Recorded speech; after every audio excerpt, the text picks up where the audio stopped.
Hey guys, welcome back. This is how to save canned messages on Gmail. So first, just simply go to the gear icon at the top right over here on the settings and go to see all settings.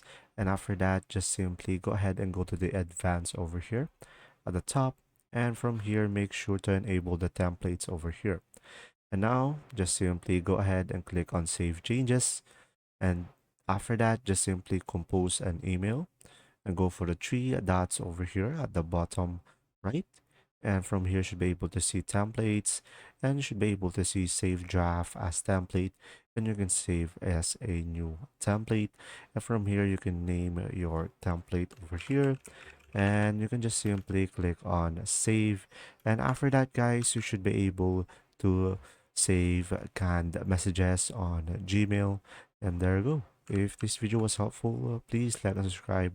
And if you have any question, just simply comment down below. And thanks for watching. See ya.